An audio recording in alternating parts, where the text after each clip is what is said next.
ಸಾಹಿತ್ಯ ಸಾಕಷ್ಟಿದೆ.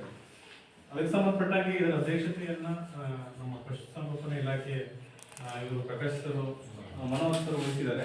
ಅವರು ಈ ಸಭೆ ಉದ್ದೇಶಿಸಿ ಕೊನೆಯದಾಗಿ ಮಾತಾಡಬೇಕು ಅಂತ. ನಮಸ್ಕಾರ.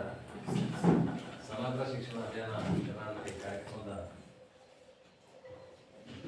ಉಪಸ್ಥಿತರಾದಂಥ ಜಗತ್ಸವರೇ, ಶಾಲೆ ಮುಖ್ಯೋಪಾಧ್ಯಾಯರ ಶಿಕ್ಷಕರೇ, ಗ್ರಾಮಸ್ಥರೇ, ಅದಕ್ಕಿಂತ ಮುಖ್ಯವಾಗಿ ಮಕ್ಕಳಿಗೂ ನಮಗೂ ನಿಮಗೂ ಏನು ಅಂತ ಅನ್ನಿಸ್ತಾ ಇದೆ. ಅವು ಭಾಳ ಕುತೂಹಲ ಇದೇ ಕೂರಿಸಿದ್ದಾರೆ ಅಂತ ಅವ್ರು ಅನ್ಕೊಂಡಿದ್ದಾರೆ. ಬಟ್ ಇಲ್ಲಿ ರೀಚ್ ಆಗಬೇಕಾಗಿರೋದು ಒಂದು ಫ್ಯಾಮಿಲಿ ಇದ್ದಂಗೆ. ಫ್ಯಾಮಿಲಿಯಲ್ಲಿ ಗಂಡ ಹೆಂಡತಿ ಮಕ್ಕಳು ಅಪ್ಪ ಅಮ್ಮ ಎಲ್ಲ ಇರ್ತಾರೆ. ಅಷ್ಟೊಂದು ಶೇರ್ ಮಾಡಕ್ಕೆ ಅಷ್ಟಿದ್ರೆ ಸಿಂಪಲ್ ಇದ್ರು ಒಂದು ಫ್ಯಾಮಿಲಿ ಅಂತ ಅನ್ಕೊಂಡಿದ್ದೀನಿ ನಾನು. ಈಗ ಸರ್ವೆ ಮಾತಾಡೋದಂದ್ರೆ ಖುಷಿ ಅನಿಸ್ತು. ನಾವು ದಿನ ಇಲ್ಲ ಓಡಾಡ್ತಿರ್ತೀವಿ. ಗೌರ್ಮೆಂಟ್ ಸ್ಕೂಲ್ ಅಂದ್ರೆ ಇದೊಂಥರ ನಮ್ದು ಹೋಗ್ಬಿಡಿ ಪರಿಸ್ಥಿತಿ ಅಂದ್ರೆ ಆಗಿನ ನಾವು ಮಾಡ್ಕೊಂಡಿರೋದು, ಯಾರು ಮಾಡಿಲ್ಲ. ಇದೆಲ್ಲ ಈಗ ಶಿಕ್ಷಕರು ಇರ್ಬೋದು ಅಥವಾ ಶಿಕ್ಷಕರ ಜೊತೆಗೆ ಪೋಷಕರು ಮಕ್ಕಳಿಗೆನ ತುಂಬಾ ಕಾಂಟ್ಯಾಕ್ಟ್ ಇರಬೇಕು. ಅದ್ರದ್ದು ಏನಂತಾರೆ ಅಂದ್ರೆ ಟ್ರಾನ್ಸ್ಪರೆನ್ಸಿ. ನಮ್ಗೇನು ಏನ್ ನಡೀತದೆ ಅಂತ ಗೊತ್ತಿರ್ಬೇಕು. ಇದು ಅದಕ್ಕೆ ಮಾಡಿದರೆ ನಾನು ಅನ್ಕೊಂಡಿದ್ದೀನಿ. ಈಗ ನಾನು ಸರ್ವದ ಅವರ ಅನುಪಸ್ಥಿತಿಯಲ್ಲಿ ಇರೋದ್ರಿಂದ ನಾವು ಹೆಚ್ಚಿಗೆ ನಾವು ಮಾತಾಡೋದಿಲ್ಲ. ನನಗೆ ತುಂಬಾ ಖುಷಿ ಆಯ್ತು. ಸರ್ ಹೇಳಿದಂಗೆ ಎಲ್ಲ ಸರ್ ಇದ್ರ ಬಗ್ಗೆ ಮಾಹಿತಿ ದಿಢೀರಂತ ಆಯ್ತು. ಟ್ರೀಟ್ಮೆಂಟ್ ಆಗಿದ್ದೆ, ಪೂರ್ವವಾಗಿ ಯಾವ ಸಿದ್ಧತೆ ಮಾಡ್ಕೊಂಡಿರಲ್ಲ. ಆದ್ರೂ ಕೂಡ ಖುಷಿ ಆಯ್ತು. ಸರ್ ಹೇಳಿದಂಗೆ ನಮಗೂ ಸ್ವಲ್ಪ ಶಾಲೆ ಬಗ್ಗೆ ನನಗೆ ಜ್ಞಾನ ಬಂತು. ನಾವು ಇನ್ನು ಹೆಚ್ಚಿಗೆ ಮಕ್ಕಳಿಗೆ ಪ್ರೋತ್ಸಾಹ ಮಾಡಬೇಕು ಅಂತ ಅನ್ನಿಸ್ತು. ಹಾಗೂ ಇದೆಲ್ಲದಕ್ಕಿಂತ ಮುಖ್ಯವಾಗಿ ನನ್ನ ಮಕ್ಕಳಿಗೆ ಒಂದು ರ್ಯಾಬಿಸ್ ಬಗ್ಗೆ ಒಂದು ತಿಳುವಳಿಕೆ ಹೇಳ್ತೀನಿ. ರ್ಯಾಬಿಸ್ ಬಗ್ಗೆ ಗೊತ್ತಿರಬೇಕು ಅಂತ ಅನ್ಸುತ್ತೆ. ಗೊತ್ತಿದೆಯಾ ಮಕ್ಕಳೇ? ಏನು ಹೇಳ ಹುಚ್ಚನಾಯಿರಾಗ ಗೊತ್ತಾ ರ್ಯಾಬಿಸ್? ಅದು ವೆರಿ ಸಿಂಪಲ್. ಎಲ್ಲರಿಗೂ ನಾವು ಯಾಕೆಂತಂದ್ರೆ ನಾವು ದಿನ ಹೊರ ಮಾಡ್ತಾನೆ ಇರ್ತೀವಿ. ಪ್ರಾಣಿಗಳ ಜೊತೆಗೆ, ನಾಯಿಗಳ ಜೊತೆ. ನಾಯಿ ಸಿಂಪಲ್. ನಾಯಿ ಅಂದ್ರೆ ಕೆಟ್ಟದು ಅಂತಲ್ಲ, ಅದು ವೈರಸ್ ಇಂದ ಬರುವಂತ ರೋಗ. ಅದು ಎಷ್ಟು ಅಂತಂದ್ರೆ ನಿಜವಾಗೂ ನೀವು ರ್ಯಾಬಿಸ್ ಬಗ್ಗೆ ಕ್ಲಾಸ್ ಮಾಡ್ಬೇಕಾಗ್ತದೆ. ಯಾಕೆಂತಂದ್ರೆ ನಾವು ಪಶುಪಾಲನಾ ಇಲಾಖೆ ಇರೋದ್ರಿಂದ ರ್ಯಾಬಿಸ್ ಎಷ್ಟು ಕೆಟ್ಟದು ಅಂದ್ರೆ ಯಾರು ಗೊತ್ತಾಗೋದಿಲ್ಲ.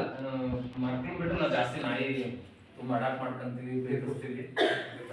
ಬೆಕ್ಕುಗಳು ಎಲ್ಲ ವೈಲ್ಡ್ ಅನಿಮಲ್ಸ್ ಎಲ್ಲನೂ ಬರುತ್ತೆ. ಎಲ್ಲರಲ್ಲೂ ಇರ್ತದೆ. ಮೋಸ್ಟ್ ಆಫ್ ಆಲ್ ಹೆಚ್ಚಿನ ಅಂಶ ನಾಯಿಗಳಿರ್ತದೆ, ಕಾಡು ಪ್ರಾಣಿಗಳಿರ್ಬೋದು, ಬಾವಲಿಗಳು, ಬ್ಯಾಟ್ಸ್ ಅಲ್ಲಿ ಇರ್ಬೋದು. ಅದು ಹೆಂಗ್ ಬರುತ್ತೆ ನಮಗೂ ಗೊತ್ತಿರೋದಿಲ್ಲ. ಈಗ ನಾವು ನಾಯಿ ಸಾಕ್ತಿರ್ತೀವಿ, ಮುಡ್ತೀವಿ, ನಾವು ಹ್ಯಾಂಡ್ ವಾಶ್ ಮಾಡ್ಕೊಳ್ಳೋದಿಲ್ಲ.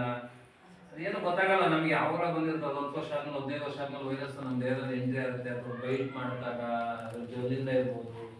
ನಾವೇ ತಿಳ್ಕೊಂಡೆ ಬರೀ ನಾಯಿಗಳಿಂದ ಅಂತ ತಿಳ್ಕೊಂಡಿದ್ದೀವಿ. ಒಳ್ಳೆಯಿಂದ ಬರ್ಬೋದು, ಬಾವಲಿಗಳಿಂದ ಬರ್ಬೋದು, ನರಿಗಳು, ಎಲ್ಲರಿಂದ ಬರ್ಬೋದು. ಯಾವ್ದೆಲ್ಲ ಬಂದಿರುತ್ತೆ ಅಂತ ಗೊತ್ತಾಗಲ್ಲ. ಪ್ರಾಣಿ ಕಚ್ಚಿದಾಗ ಅಟ್ಲೀಸ್ಟ್ ಏನೂ ಬೇಡ, ಒಂದು ಕಾರ್ಬಲಿಕ್ ಆಸಿಡ್ ಜಾಸ್ತಿ ಇರೋಂಥ ಸೋಪಲ್ಲಿ ಚೆನ್ನಾಗಿ ತೊಳಿಬೇಕು. ಒಂದು ಅರ್ಧ ಗಂಟೆ.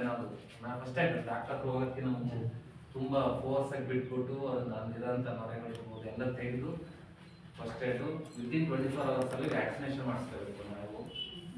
ಅದಕ್ಕಿಂತ ಮುಖ್ಯವಾಗಿ ಪ್ರಾಣಿಗಳಿಗೆ ನಮ್ಮ ವೆಟರ್ನರಿಲಂತೂ ತುಂಬಾ ಫ್ರೀ ಇದೆ ವ್ಯಾಕ್ಸಿನ್ಗಳೆಲ್ಲ. ನಾಯಿಗಳಿಗೆ ಎಲ್ಲ ಈಗ ನಾವೀಗ ಮನೇಲಿ ಅಂದ್ರೆ ಸಾಕಿರೋ ನಾಯಿ ಇತ್ತಲೇ ಅಲ್ಲ, ನಮ್ಮ ಮನೆಗಿರೋದಕ್ಕೂ ಹಾಕ್ಸಿ ಖಂಡಿತ ನಾವು ಹಾಕ್ಕೊಡ್ತೀವಿ. ಒಂದು ಅಟ್ಲೀಸ್ಟ್ 6 ತಿಂಗಳಿಗೆ ವರ್ಷಕ್ಕೆ ಒಂದು ವ್ಯಾಕ್ಸಿನ್ ಮಾಡಿಸಿ. ಮಕ್ಳುಗಳಿಗಂತೂ ಅದನ್ನ ಜಾಸ್ತಿ ಒಳನಾಡ್ತಿರ್ತಾರೆ. ನಮ್ಮಲ್ಲಿ ನಿಜ ಹುಚ್ಚನಾಗಿ ಕಳೆದ್ರಿಂದ ತುಂಬಾ ಸಾಯ್ತಿದ್ದಾರೆ. ಯಾರು ಗೊತ್ತಾಗ್ತಾ ಇಲ್ಲ. ನಮ್ಮ ಹಳ್ಳಿಗಳಾಗಿ ಯಾರೋ ದೇವ್ರಿಗೋ ದಿಂಡ್ರಿಗೋ ಎಲ್ಲೋ ಹೋಗ್ಬಿಟ್ಟು ಅಲ್ಲೇ ಹತ್ಯೆ ಮಾಡ್ಕೊಳ್ಳೋದು ಎಲ್ಲ ಗೊತ್ತಿಲ್ಲ. ಇದ್ರ ಬಗ್ಗೆ ಜ್ಞಾನ ಇರಲಿ ಜಾಸ್ತಿ. ವ್ಯಾಕ್ಸಿನ್ ನಮ್ಮಲ್ಲಿ ತುಂಬಾ ಇದೆ. ಒಂದು ವ್ಯಾಕ್ಸಿನ್ ಮಾಡಿಸ್ಕೊಳ್ಳಿ.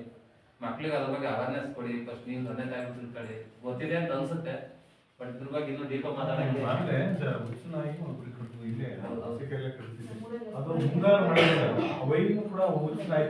ಮುಗಿಸ್ತಾರೆ. ಅದು ಒಂದ್ಸಲ ಅಟ್ಯಾಕ್ ಆದ್ರೆ ಅದಕ್ಕೆ ಟ್ರೀಟ್ಮೆಂಟ್ ಇಲ್ಲ. ಅದು ವ್ಯಾಕ್ಸಿನೇ ಗುರುದೇವ್ರು.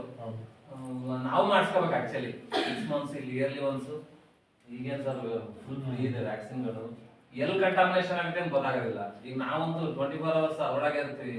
ನಾವೀಗ ನಮಗೂ ಮೈ ಮರ್ತಿರ್ತೀವಿ ಎಷ್ಟು ಹ್ಯಾಂಡ್ ವಾಶ್ ಮಾಡೋದು ಅಂತ. ನಮಗೂ ಬೇಜಾರಾಗಿ ಬರೀ ನೀರಲ್ಲಿ ತೊಳ್ಕೊಂಡು ಹೋಗಿರ್ತೀವಿ. ಅಟ್ಲೀಸ್ಟ್ ಇದ್ರ ಬಗ್ಗೆ ಜ್ಞಾನ ಇರಲಿ. ನೀವು ಯಾಕಂದ್ರೆ ಹೇಳಿ. ಬೇಕಾದ್ರೆ ವ್ಯಾಕ್ಸಿನ್ಗಳು ನಮ್ಮಲ್ಲಿದೆ. ಹ್ಯೂಮನ್ ಅಲ್ಲಾದ್ರೆ ನಾವು ತಗೋಬಹುದು. ಇದು ಫ್ರೀ ಇದೆ ಎಲ್ಲ. ಯಾಕಂದ್ರೆ ನಾವು ಎಲ್ಲ ರೈತರೇ. ನಾವು ರೈತಕ್ಕೆ ಹೊರತಾರೆ. ಪ್ರಾಣಿಗಳ ಜೊತೆಗೆ ಇರ್ತೀವಿ. ಪ್ರಾಣಿಗಳಿಗೆ ಬಂದಿರೋದು ಗೊತ್ತಾಗೋದಿಲ್ಲ. ಅದು ಒಂದು ಅಗ್ರೆಸಿವ್ ಆಗಿರ್ತದೆ, ಅದು ಗೊತ್ತಾಗ್ತದೆ. ಮೈಲ್ಡ್ ಆಗಿರೋದು ಗೊತ್ತಾಗೋದಿಲ್ಲ. ವೈರಸ್ ಅದು ಜೋಲ್ ಮುಟ್ಟೋದು ಎಲ್ಲ ಮಾಡ್ತಿರ್ತಾರೆ. ಅದ್ರ ಬಗ್ಗೆ ಜ್ಞಾನ ಇರಲಿ ಅಂತ ಹೇಳ್ತಾ ಸರ್ ಮಾತಾಡೋಕೆ ಅನುಮತಿ ಕೊಟ್ಟ ಎಲ್ಲರಿಗೂ